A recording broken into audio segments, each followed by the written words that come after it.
Our beloved Malcolm X told us that the most disrespected person in America is the black woman, and that the most unprotected person in America is the black woman. His brilliant words in many cases range true, but for black women today across the diaspora, our mothers, our daughters, our wives, and our sisters, the Dahomey Amazons present such an empowering symbol, the ownership of their agency and the cultivation of power. In stark contrast to the truth spoken by Malcolm X, the Amazons of Dahomey express no desire to either beg for respect or ask for protection. They took it.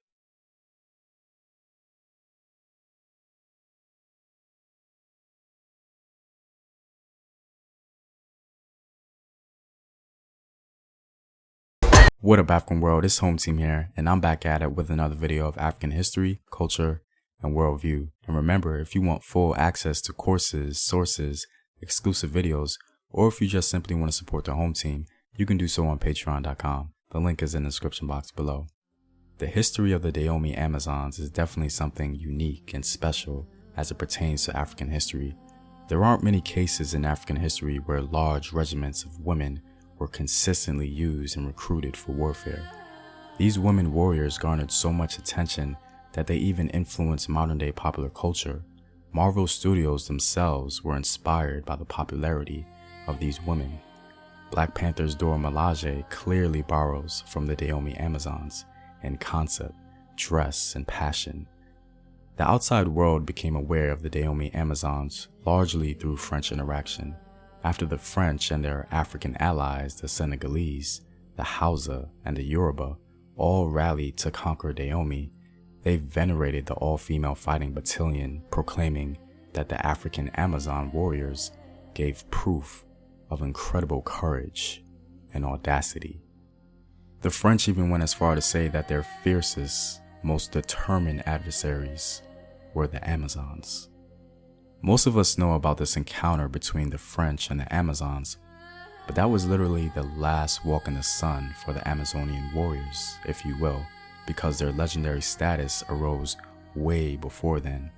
Very few people are aware of their legendary battles with other African nations, a legend filled with bloodshed and a whole lot of decapitations.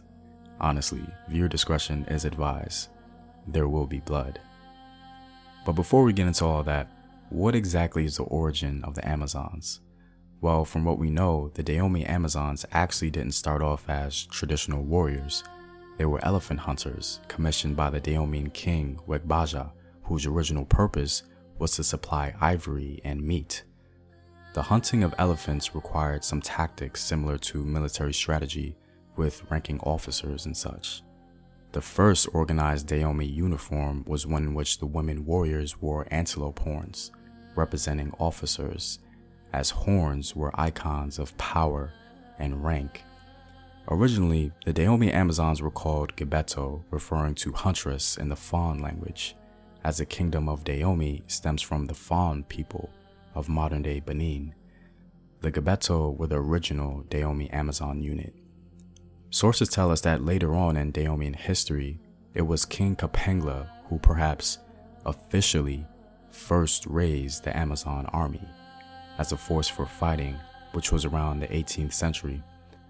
But even though King Kapengla may have made it official, Amazonian warriors were used even before with King Agaja. Now, of course, these female warriors weren't called Amazons, as the term Amazon is a European classification. They were called Mino, literally meaning our mothers. The first documented definite use of the Mino as soldiers was in 1729 when the female warriors conquered the kingdom of Waida. The sources tell us that King Agaja ordered a great number of women to be armed like soldiers and appointed officers to watch company with colors, drums, and umbrellas, according to the Negro fashion. Then, ordering the army to march, the women soldiers were placed in the rear to prevent discovery. When they came in sight of the Waida army, the latter were much surprised to see such numbers of Dahomey soldiers, as they supposed them all to be, marching against them. The conquering of Vaida was probably one of the first major military campaigns for the Mino. Now, this is where their legend begins to build momentum. In 1764 occurred the one and only military clash between the Mino and the Ashanti. The Ashanti were one of the most militarily powerful groups of Africans in West Africa, and the Amazons took them on head on. No one knows exactly why the skirmish actually began, but we do know that the Oyo Yoruba troops and the Amazons won, or at least proclaimed victory. The Ashanti themselves even have an oral tradition about fighting female soldiers, which has been linked to this mysteriously epic battle. But believe it or not, we haven't even gotten to the legendary battles yet.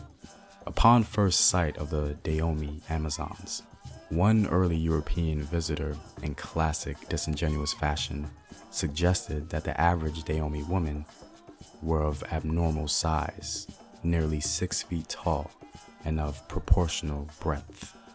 This was an exaggeration in an attempt to rob the Amazonians of their femininity, no different from how popular culture at times denigrates Serena Williams and her curvaceous feminine qualities. But we can't really blame them, as the mere presence of the Amazons certainly produced a strong reaction. Wall reliefs on the Dahomey Palace depict the countless battles of the Amazons' heroic feats. Most of these battles were against the Yoruba people. Dahomey, for some time, was tributary to the Yoruba Empire of Oyo, and after finally freeing themselves from under the yoke of Oyo, the Amazons were instructed to inflict incessant war amongst the Yoruba. And it's in this context that most of the legendary battles of the Amazons were against the Yoruba and their subgroups. After the Oyo Empire fell, the Amazons took aim for the Mahi country, where King Gezo instructed them to take the capital in 3 days. This they did in flying colors, as the female soldiers took the place. In fact, one of the wives of the king, apparently a general within the army of Dahomey, named Sofignan, led the way in taking the Mahi country, and her image is forever immortalized in the Dahomeyan palace for it. An account says that in one of the battles where King Gezo himself was involved, he was routed by the enemy, but his Amazons literally formed a wall of protection around him as he escaped.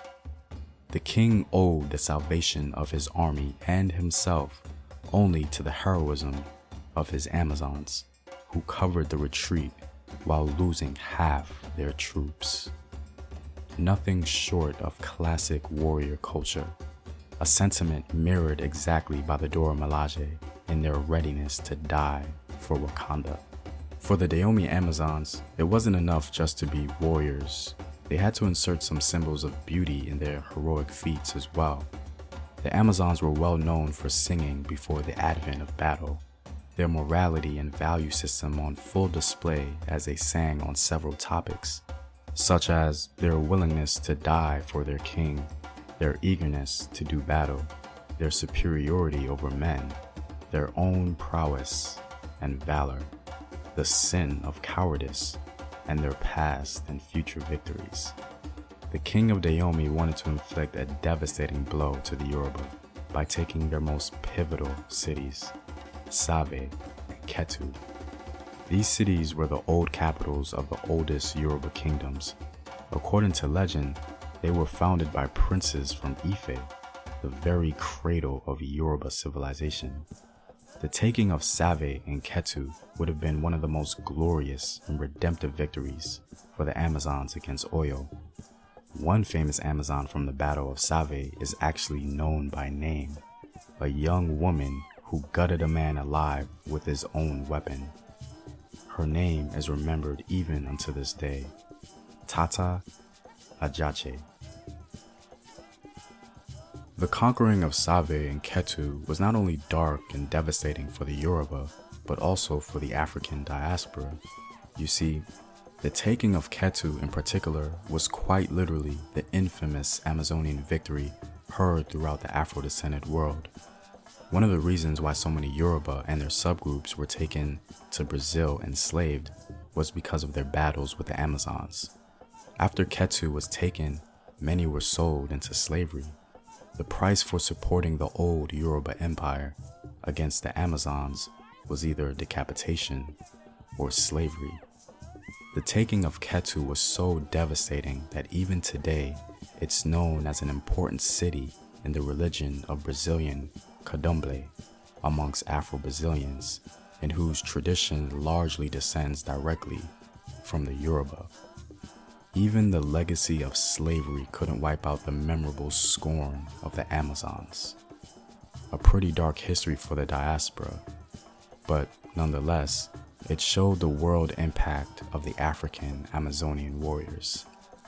Ironically, one of the most glorious and legendary battles for the Amazons was actually in defeat at Abeokuta.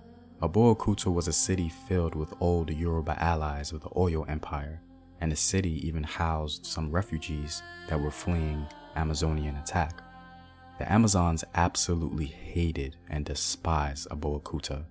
They hated them so much because they knew they could have rid themselves of their enemies for good at Abeokuta and finalized their most glorious revenge on Oyo.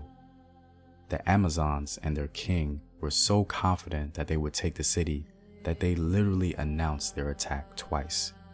But the Amazons were never able to conquer the city, as it contained a well-fortified wall and environmental advantages. By far, the series of battles that took place at Abeokuta speaks to the legendary character of the Dahomey Amazons. The most legendary account at the Battle of Abeokuta was of a fierce Amazon. In the final battle, the Amazons fearlessly scaled the walls of the city, only to be slaughtered as they came, being thrown from the ramparts. One Amazon, fully aware that they weren't going to breach the wall, to show her utter scorn and contempt for the Yoruba, stopped not far from the ramparts, sat down on a copper cauldron, and disdainfully turning her back to the enemy, tranquilly began smoking a long pipe. With bullets flying around her, failing to hit her, a sharpshooting hunter was summoned. Taking his time, he aimed carefully and slew the warriors with his first shot. Talk about a woman's scorn. She was literally willing to end her life just for the opportunity to openly disrespect the Yoruba. The Amazonian hatred for Abeokuta was so strong that even after the French conquest of the region, resentment against the Yoruba of Abeokuta lingered. The Dahomeans themselves proclaimed that the burden of conquest by the French would have been much easier to bear had the Amazons ravaged Abeokuta. The glorious history of the Amazons is more than worthy of note, but we also have to acknowledge some of the darkness it caused for the diaspora, as it directly impacted enslaved Afro-Brazilian history. No history has to be perfect, it just needs to be complete. And given this historical perspective, Black women around the diaspora can take from the legendary Dahomeyan Amazons a precious gift, the knowledge that they can indeed take full ownership of their agency and cultivate their power. They've done it in the past, and they can certainly do it again in the future. Well, I'm all out, guys. If you like these videos and would like to learn more, gaining sources and such, you can support the home team on patreon.com. The link is in the description box below. Know thyself and remember your ancestors. Peace.